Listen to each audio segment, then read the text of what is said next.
Perkenalkan, nama saya Kevin Konstantinos. Saya kelas 2 SMK dengan jurusan multimedia.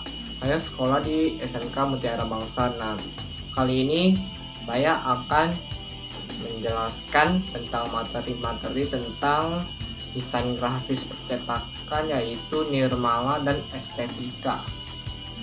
Oke, kita akan masuk ke materi kita pada kali ini ya. Oke, nirmana dwimatra atau dua dimensi.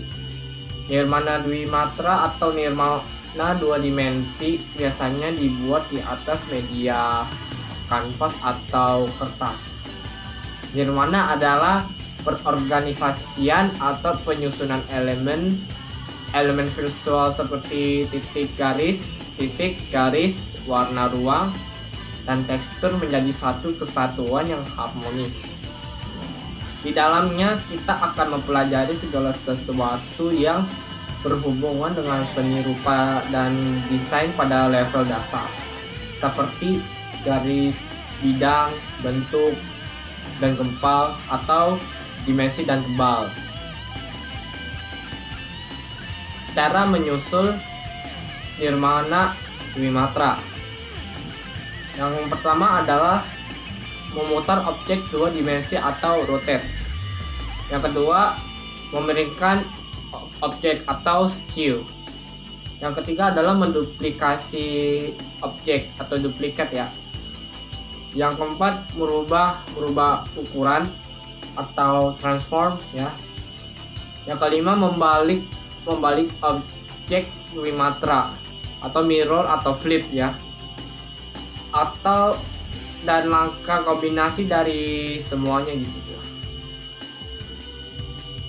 Tujuan mempelajari nirmana untuk melatih kepekaan artistik agar memiliki visi seni tinggi, untuk melatih keterampilan teknik keseni rupaan. Yang ketiga, untuk melatih pemahaman bahasa rupa karena unsur garis, tekstur, bidang, warna memiliki karakter sendiri. Dengan demikian, semoga kita semakin dapat menciptakan dan menghargai karya seni orang lain dan seni apapun. Karena pada dasarnya seni apa saja mempunyai basis yang sama.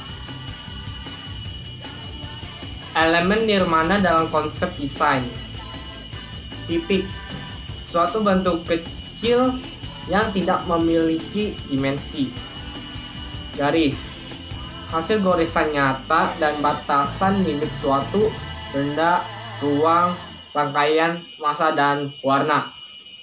Bidang, bentuk pipih tanpa ketebalan. Gempal atau disebut dimensi dan tebal, bentuk bidang yang mempunyai dimensi, ketebalan, dan kedalaman. Lanjut. Prinsip dan tujuan nirmana dalam komunikasi desain. Yang pertama adalah ruang kosong atau white space. Yang kedua adalah kejelasan atau clarity. Kesederhanaan, simplicity. Emphasis, point of interest atau pusat perhatian.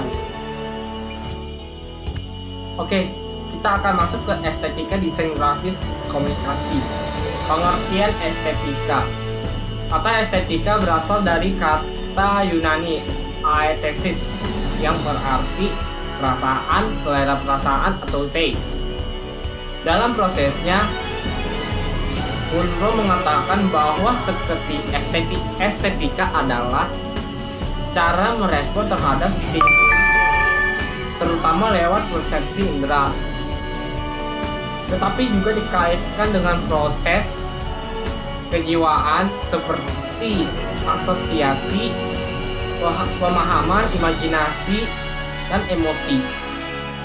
Ilmu estetika adalah suatu ilmu yang mempelajari segala sesuatu yang berkaitan dengan keindahan, mempelajari semua aspek dari apa yang kita sebut keindahan.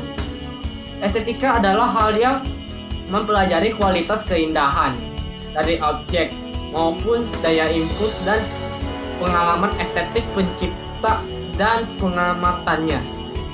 Estetika dalam konteks penciptaan menurut John Hosper merupakan bagian dari filsafat yang berkaitan dengan proses penciptaan karya yang indah. Dari pengertian ini, bila dipahami bahwa estetika adalah ilmu yang mempelajari kualitas atau kualitas estetik suatu benda atau karya dan daya impuls serta pengalaman estetik pencipta maupun penghayal terhadap benda atau karya.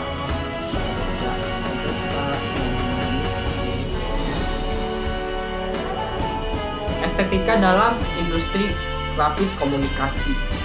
Orang kadang tidak menyangka kalau pengambilan ide yang sederhana yang datang dari kehidupan sehari-hari bisa lahir hebat suatu karya yang luar biasa.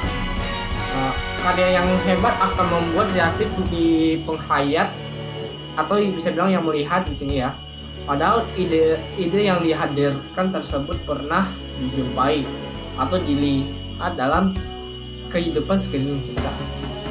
Adanya kesederhanaan dan kejelian dalam menangkap suatu objek menjadi karya dan mengkomunikasikan atau menginformasikan kembali melalui media lain yang dapat diterima, dipahami oleh masyarakat.